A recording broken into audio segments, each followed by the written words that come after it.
You're listening to the Angry Marks Podcast Network.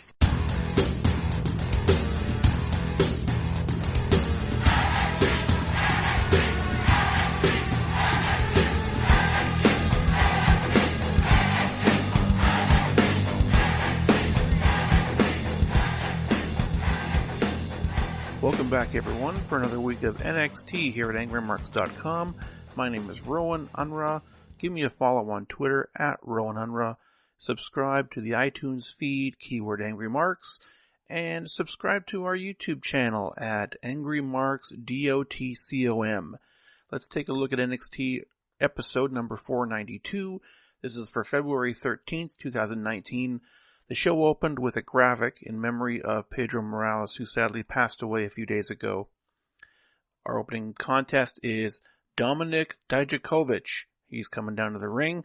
I was praying to the gods that his opponent would be Eric Bugenhagen. But unfortunately, no, it is Shane Thorne, formerly of The Mighty, after Nick Miller was granted his release for family reasons. Nigel calls Thorne's offense meat pie ugly. I don't know what that is. That must be a British thing. So the smaller Thorne starts working over the left arm. There's a series of brutal-looking soccer kicks to Dijakovic's back and shoulder. Nigel says that Thorne doesn't have educated feet. His feet dropped out of high school. Thorne counters a chokeslam and hits a Saito suplex. Thorne gets caught on the top rope and Dijakovic tries a superplex, but that gets countered when Thorne goes back to work on the arm. Dominik does a backflip off the middle buckle and he hits a super kick while Thorne is still on the top rope. This knocks Thorne to the floor. Dijakovic hits a springboard spinning crossbody. He rolls him back into the ring, hits Feast Your Eyes, and gets the win. And considering how bland some of these squash matches on NXT can be, it was a competitive match that puts Dijakovic over without hurting Thorne, who probably wasn't going to be getting a push anytime soon anyways. NXT has this abundance of riches and this gigantic talent pool.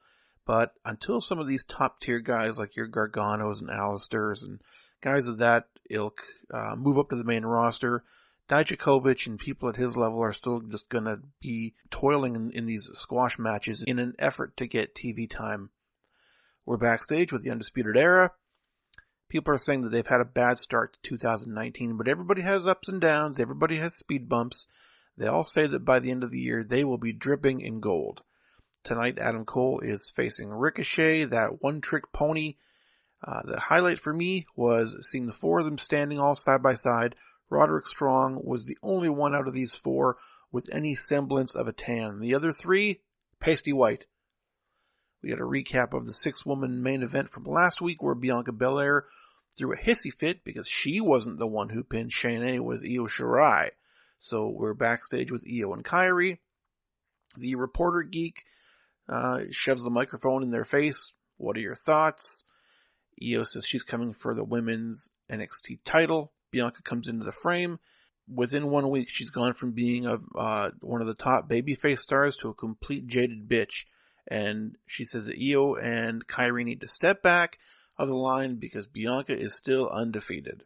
We get a tag match that was scheduled. We get Humberto Carrillo and the debuting Stacey Irwin Jr. And for those that don't know who Stacey Irwin is, he is a gymnast, and Dave Meltzer referred to Irwin as the highest caliber gymnast ever in a U.S. promotion.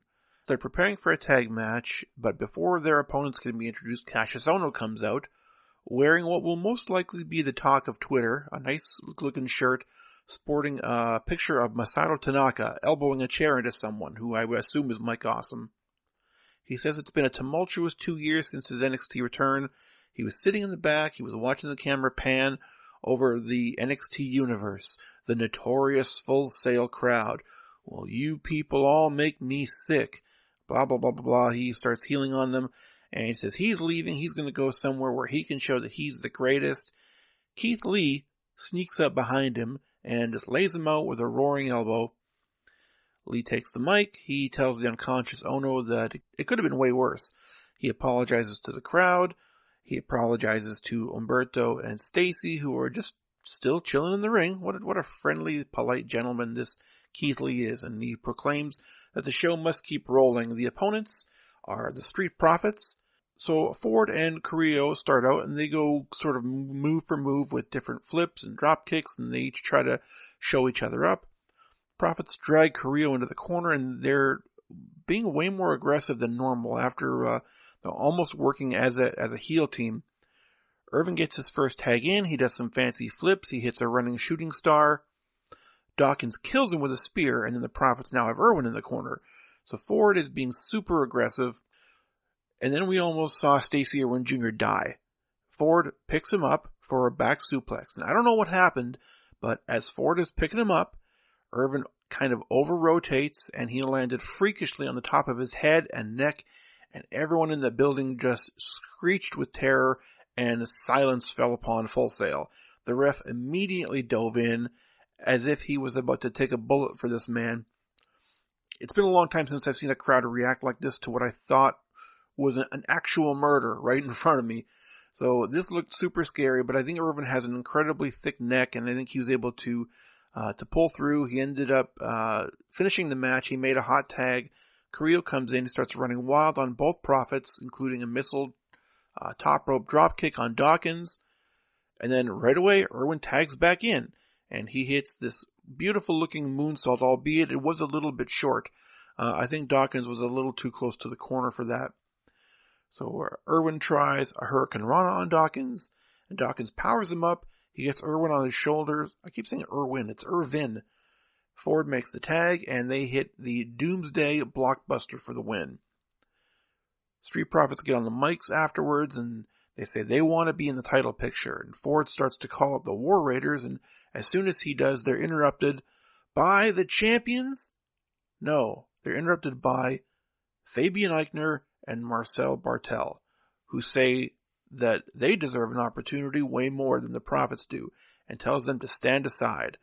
This brings out Lorcan and Birch, so it's that same story where each potential contender all come down to the ring at the same time to state their claim.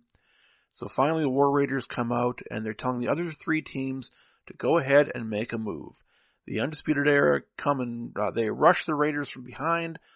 They throw them into the ring, and the other three teams start beating up on the champs, but it doesn't take long for the War Raiders to clear the ring and celebrate with their belts. There was just too many guys in this segment. I counted from the start of the tag match to the close of the segment, there were 14 guys in this segment. And the idea that a brand new team who's still green, like Eichner and Bartel, deserve a title shot ahead of the Street Profits or Undisputed Era, or even the Forgotten Sons, is just an insult to my intelligence. It's going to end up being War Raiders and Undisputed Era again anyway, so why bother with these B-level teams? Well, the reason is because they have TV time to fill. We get a video recap of Johnny Gargano's route to the North American title, and we get a reminder that it's going to be Johnny defending the title next week on NXT TV against the Velveteen Dream. Women's match, Tainara Conti versus Aaliyah. Now, a disclaimer here, I may not be able to concentrate during this one. This should be terrible, but I'll still enjoy watching it. Tainara attempts a cross arm breaker, but Aaliyah apparently has very good submission defense, and she powers out of it. Within about a minute, Vanessa Bourne comes down to ringside to watch. Tainara whips Aaliyah around with some judo throws by the arm. It's not bad, but she's not Ronda. Tainara tries to go to the top, but Vanessa grabs the boot from the outside. Aaliyah gives Tainara the top rope flare slam, locks on a hammerlock, and hits repeated leg drops to the back of the head, and the ref stops it, and Aaliyah gets the win, due to head strikes, although technically they were illegal strikes to the back of the head. So Vanessa and Aaliyah seem to have some sort of team formed, and they raise each other's hand, and they're in cahoots, and they're all happy, and then Shayna's music hits, and she's power walking to the ring, and I smell an ass kicking coming. So Aaliyah and Vanessa are really smart, and they try to get away, but as they're backing up the ramp, Jessamine and Marina come in and destroy everybody. Vanessa and Aaliyah and Tainara all get their asses kicked. Shayna gets the mic, warns the entire division not to piss them off.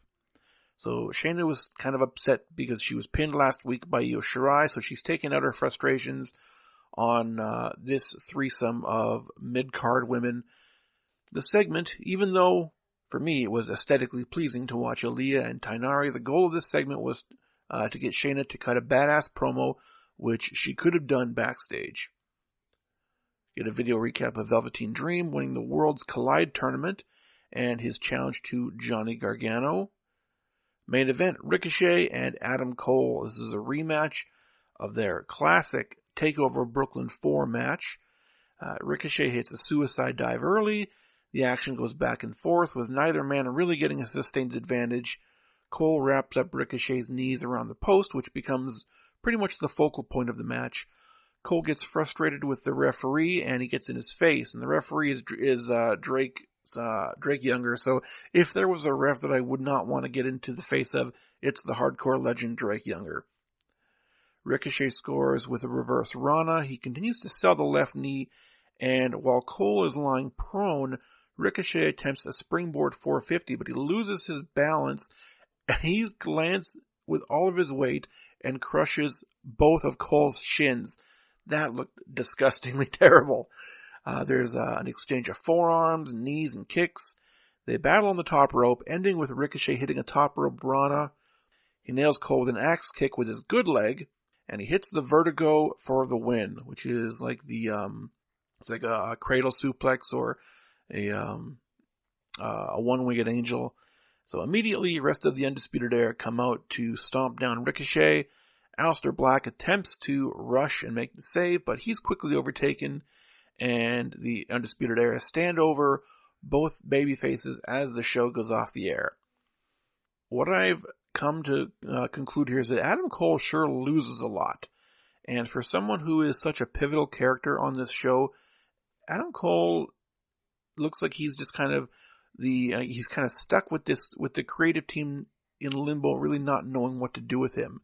And he's sort of on the bubble of one of those guys who is on the verge of being called up. I'm not sure what they're going to do with him in the next little while, but he needs a big win, and he needs something substantial in the next couple of weeks. So we'll see where that goes. That's going to do it for this week NXT Report. Thanks for listening. This week on the Angry Marks Rewind podcast, Mike Poulin and I sat down and talked for almost an hour and a half about WWF's Coliseum home video of Invasion of the Body Slammers, which includes two wonderful campy segments of Kamala learning how to bowl and the Repo Cam. So that's going to be up later next week. Thanks very much for listening. Everybody have a great night. Are you tired of the same old pro wrestling? Then check out the amazing action on Powerslam.tv, the biggest indie pro wrestling channel in the world.